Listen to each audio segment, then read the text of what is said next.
So this is Ivan Sutherland. It got the Turing Prize. He created the Swords of Damocles experiment. And you were born the day that he did this? I was born the year that this system was built. And I believe in this photo, that is not Ivan Sutherland, I believe. I'm not sure, but that's his system. Yeah. It's called Sketchpad. And so basically, I was born in 1962, and so was the field I work in, called CAD software.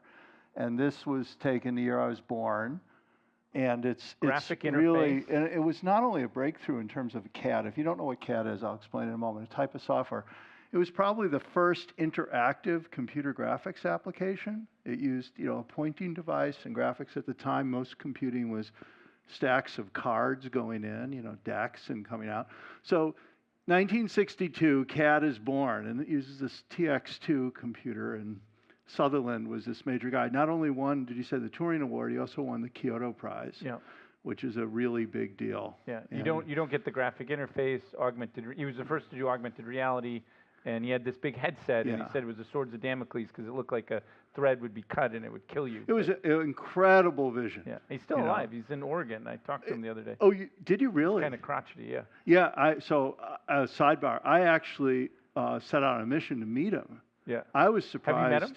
Yes. Okay, and it's hard to meet him. A photo later, yeah. It's hard to meet him. About 10, 15 years ago, I decided I wanted to meet him. I had studied him my whole life, and he was not an easy guy to find. My friends were all like, "Oh yeah, I can introduce you. I'll give you." And they're like, "No, I don't have his number." Me. I got his number. I didn't know. I found him. There's a whole story. I went to the campus where I thought he was. I started walking around. At West That's how I met Oregon, him. I recognized his wife, and I had studied him so much. Yeah. So he went from Harvard. He was at MIT, then went to Harvard, and then he went to University of Utah and created the three-dimensional teapot.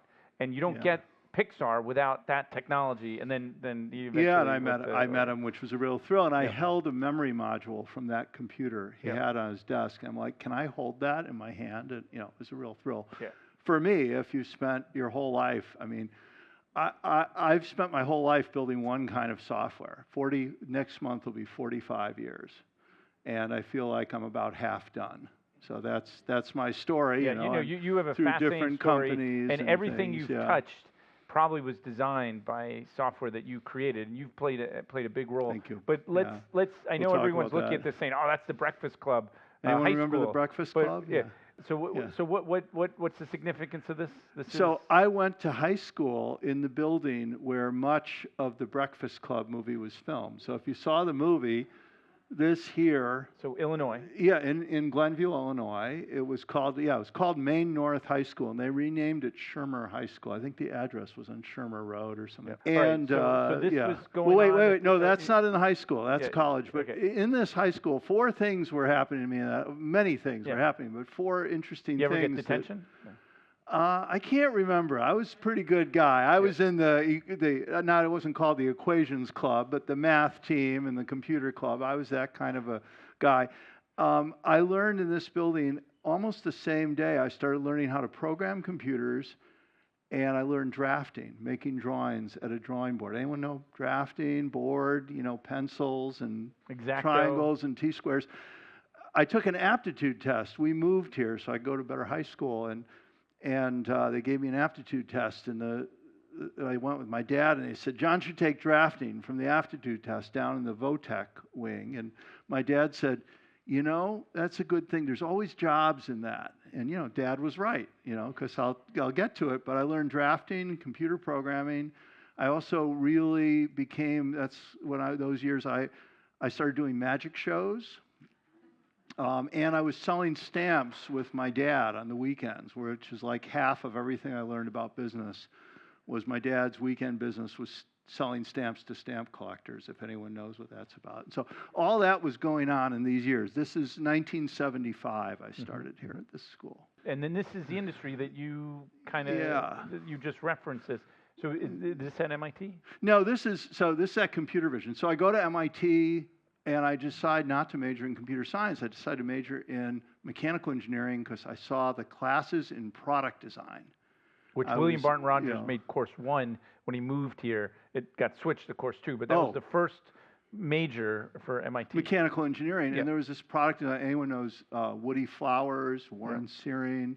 I went to school with Steve Eppinger. He's one So of the Woody Flowers, if you know First Robotics, Dean famous came in, guy.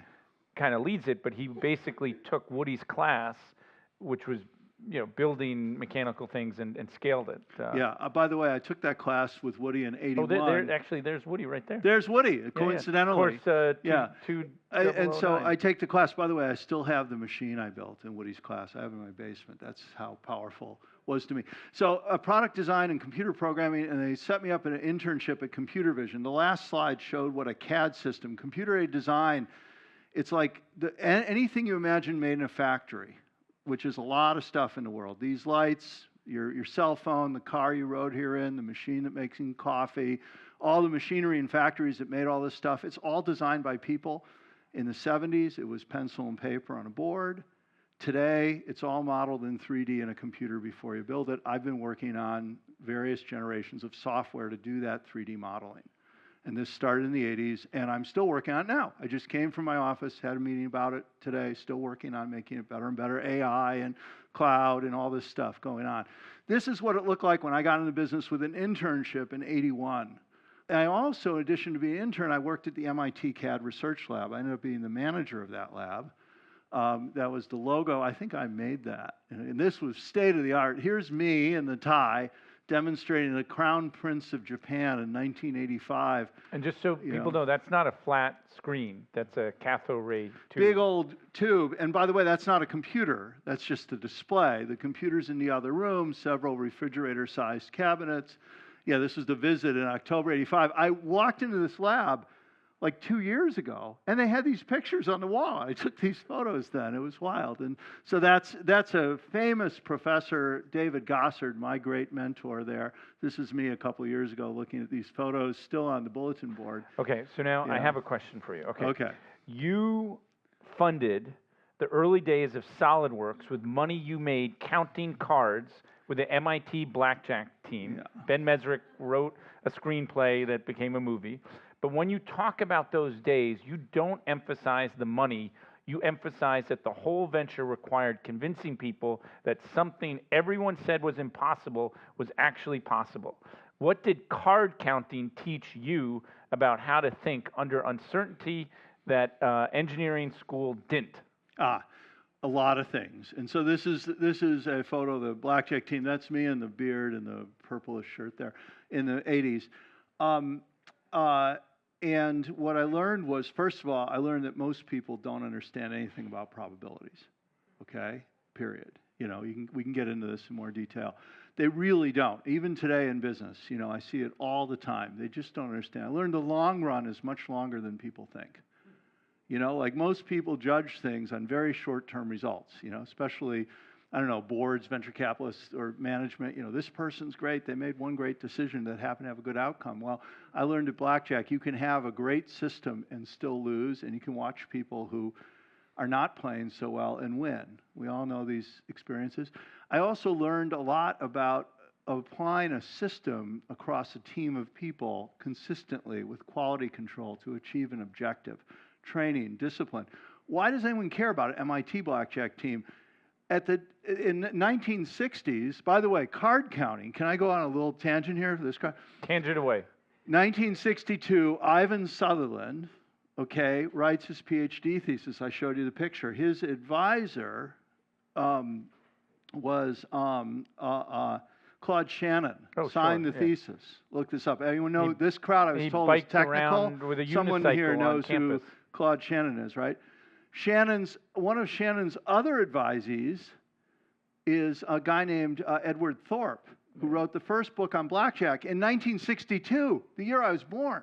Yeah. So why is this such a big deal? He wrote the book. It explains how to count cards. Why does anyone care what we were doing in the 80s?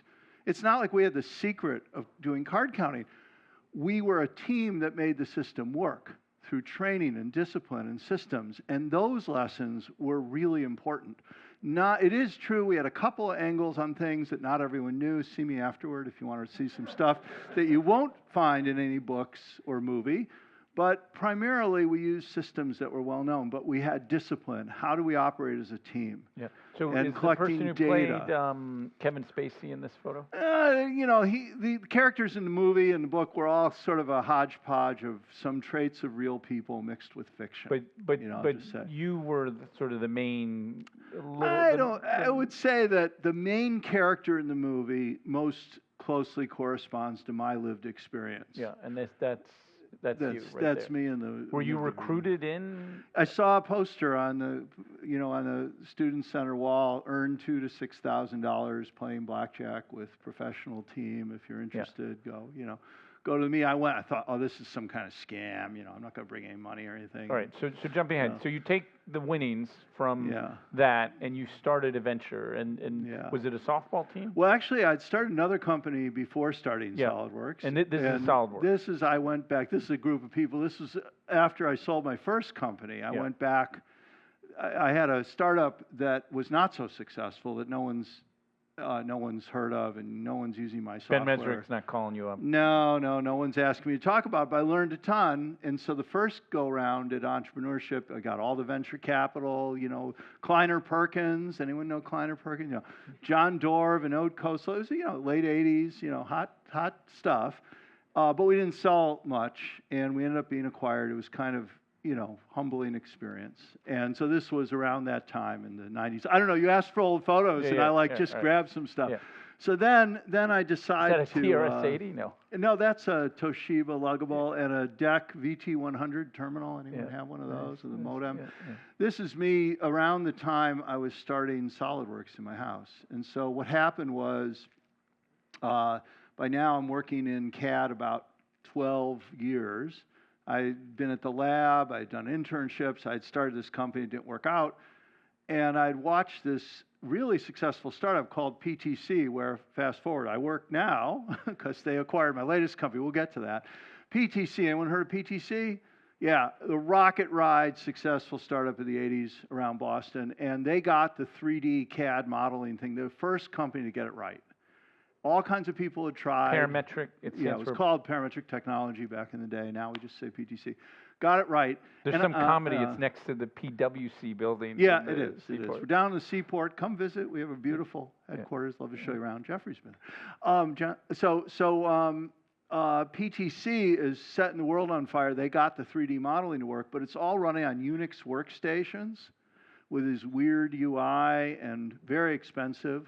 This is in the early 90s, and I'm like, hey, I had this friend of mine who had gone to work at Microsoft. I mean, literally one night I opened the door of my apartment, and he was sleeping on the floor. He'd come to visit, and we wake up and start. He said, you got to build it on Windows. Everything's going to be Windows. And so I'm like, okay, let's build a system like PTC, but make it run on Windows and make it easy to use and work like Word.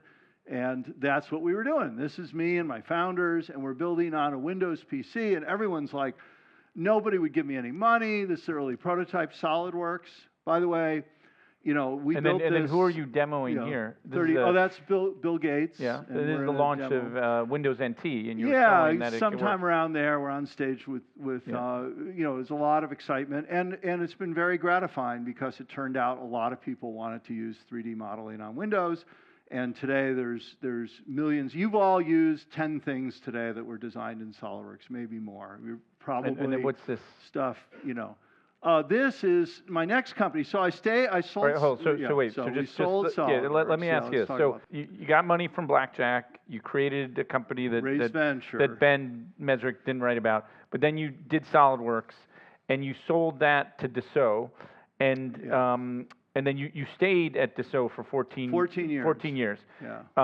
And I happen to know that you considered starting a catalog retailer supply store for gambling things. That is true. But you didn't do it, but you thought about it. I thought about doing that instead of SolidWorks. Yeah. But then you came back and did CAD again. So after selling SolidWorks, 100 million?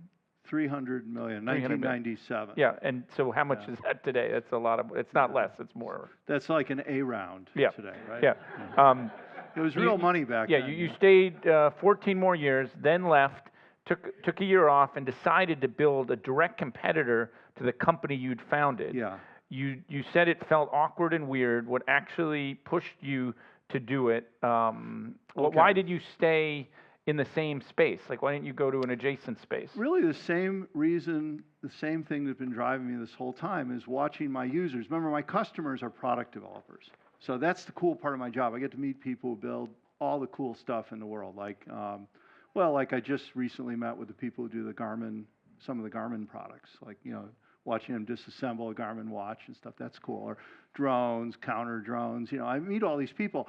And when I was visiting them at SOLIDWORKS, I could see the problems they were having with SOLIDWORKS as the system aged and their needs grew. And, a lot of them are problems with installed software. A lot of it is the files. A little spoiler alert, no CAD model is one file. There are hundreds of files, thousands of files. So now start thinking about that. Now you have a distributed team and you're copying files all over the place. I didn't think about that in 93, but by 2010, pretty serious issue. And there's ways to deal with it. At the same time, I saw what was happening with cloud, web, and mobile. Salesforce, Workday, Zendesk, NetSuite, Google Docs, hello, you use Google Docs. It's like, wow, I should say, it's okay to say, holy shit. I'm like, we could solve all these problems my customers have building products. We could make their life so much better, but we got to build a whole new system again. And that was the origin of Onshape. Okay, so this is Onshape, and I visited this office. Yeah. It was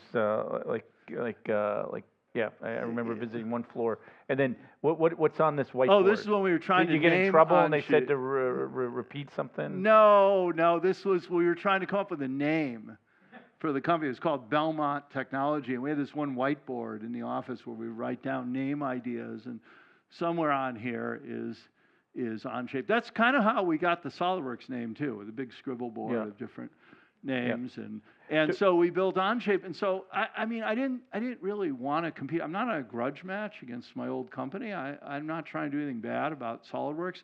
I just felt like to serve my users. Anyone here design anything? Use CAD? You know what I mean, right? It like sucks trying to run it and everything. I'm trying to make it better. Did Dassault try to put a bid on? No, Dassault. Almost all the competitors said the same thing they said about SOLIDWORKS. Yeah. Oh, that'll never work. Just like Windows 30 years earlier. Oh, no one's going to want it. It's a bad idea. It'll be slow. It won't be secure and all that. And it turns out, sorry competitors, it works. We have a lot of users. So you sold it to PTC. Was it for more than 300 million? Yeah, it was 470. Is it okay to record that and tell people? Yeah, I believe it was public. Okay. You can listen more to or less. Yeah. And most importantly, PTC kind of kicked in the afterburners on growing the business too. I mean, we made a series of acquisitions just to beef up my Onshape product. I didn't put a slide in about Onshape, but if you need CAD and product data management, please check us out. And PTC, I went to work at what was my arch competitor. There's still people roaming the halls looking at me kind of sideways, like, you ruined our day in the 90s, And I did, but but now it's like Google TV never went anywhere because they bought YouTube. Like I feel like even when I built SOLIDWORKS, I built it with other people who had been my competitors. It's kind of like a sports league where we've all been on different teams. But I think if you set your compass culturally, I keep coming back to the idea that my main North Star has always been, what can we do to help the users of the world, the product developers, the people who I was trained to be one, but I didn't end up being one. Okay, so you've described Onshape as the Google Docs of CAD. You just mentioned that a moment ago. The shift from files to collaboration. Now AI can generate geometry, simulate physics. Physical AI is here. You don't even need a screen. And close the loop between design intent and manufacturing. Is the shift you're watching now bigger than the one you made in 1993, or is it the same fundamental story with a faster clock? I think we're in the midst of a bigger shift than 1993. It's taking longer now because people are so much more entrenched with the system. So if you're involved in anyone who uses SOLIDWORKS, and there are competitors, PTC has another system called Creo, CATIA, NX, there's various products. It's a very, very hard thing to switch. However, the forces we're dealing with now of cloud, web, mobile, and now AI, which is this happy accident because we didn't build Onshape for AI, but it turns out for lots of probably fairly obvious reasons, it's a really good idea to have a cloud-based collaborative system, not the least of which is AI can be a collaborator. And also a little thing we did when we built Onshape, we said, hey, let's define every model people build, every shape. Let's write a language to define it. Now, all the other high-end CAD systems do not have a language as their root definition. It's just objects in a binary file. We have a textual language. I'm not making this up. Turns out that's a pretty darn good idea if what you're trying to do is train AI. And so we have a lot of really interesting things that are out and coming along, dealing with the idea that because we're language-based and have literally billions of models made in this language, many of which we can't touch, but we do have tens of millions in a public library that people have contributed that we can train on. So that, yeah, this is someone made a joke. We were like the movie The Expendables, the old guys when we were starting again. I have this joke. I'm like, everything interesting I did in my life, people thought I was either too young or too old to do it. I was never the right age. When I started SOLIDWORKS, oh, they were too young. And when I started Onshape, oh, these guys are too old. And that's me and Ivan Sutherland. Yeah, I got to meet him. I had to work at it. I should have called you. It took a lot of work. Right. And so that's I got two closing questions. One, 3D printing. Yeah. People were really excited about that years ago. Yeah. Now it's like additive manufacturing, or just tell us from where you sit. Where is 3D printing today, and where's it going? I'm really excited about 3D printing, and it's going to keep getting bigger and bigger. It's a victim of overinflated expectations. Like people are thinking, oh, am I going to be able to 3D print everything? It's like, no, you can't. My Barbie doll or that's a bad my idea. phone at home. But I always say, when I talk to my customers who by and large know a lot about 3D printing, additive manufacturing, I encourage them every year the industry is being reinvented. And local companies have a big part. Formlabs, if you know them, great company. They're pushing the envelope with better machines. Their new machine, the Form 4, designed in Onshape, by the way, a little word from our sponsor, is they're not sponsoring. Just not sponsor. I'm just saying a little word from a little word. I'm proud of that fact. That machine is so much faster if you look at it versus its predecessor, and the range of materials.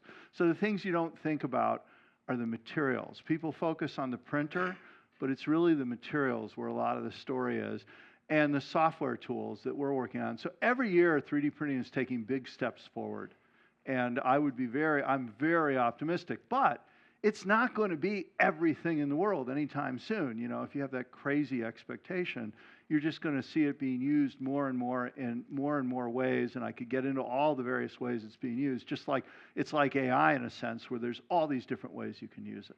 So if you look at the global economy, when CAD kind of burst on the scene to today, how much do you think it's changed the global economy, and how many items do you think have been designed with CAD? Can you even... I don't mean to be immodest, but I think that's like asking first is, how have manufactured goods changed the world? Well, I would say everyone on Earth benefits from a manufactured good every day. And every manufactured good on the planet benefits from CAD. Not necessarily what I wrote, because there are other brands, okay? There are other brands of CAD software. But, and the result is these manufactured products get to market faster, and they're better products. They're more innovative, they're more likely to work. And that benefits all of us, I think. And I think that the work we've done as an industry, me and thousands of colleagues in my company and other companies, we feel there's what my co-founder calls an emotional paycheck here, that we're a part of so many things that make everyone's life better, whether it's a medical device, whether it's something you're enjoying for entertainment, whether it's transportation, better green energy, all these things, anything you imagine made in a factory. Hopefully you leave this talk and you start looking at everything in the world like the way I do and say, well, how was that made, and who made it, who designed it, and how can we help them design it better and faster? I always say we're not in the business of, I tell our team, we're not in the business of selling software. We're in the business of our customers building great products. And until that happens, we've accomplished nothing. You're unlocking we really have accomplished nothing. Shipping the software, selling it, those aren't the goal. The goal is when one of our customers, Garmin or K2 or Trek Bike or Canyon Bike, I'm mentioning names you would have heard of, not drone companies and stuff you wouldn't have heard of, when they come back and tell us, hey, here's the new product we shipped, and we got it done faster, and we got a more innovative, better product because of your stuff, that's what we look for. And so I do think we made a difference. So I do think you're an example of someone who's an entrepreneur. You went to the Breakfast Club high school, you found your way here, and you stayed. And instead of going to another space, you stayed in the same space. Yep. And you're an inspiration. And I love history, and you continue to make history every day. Ladies and gentlemen, Jon Hirschtick. Thank you. Thank you.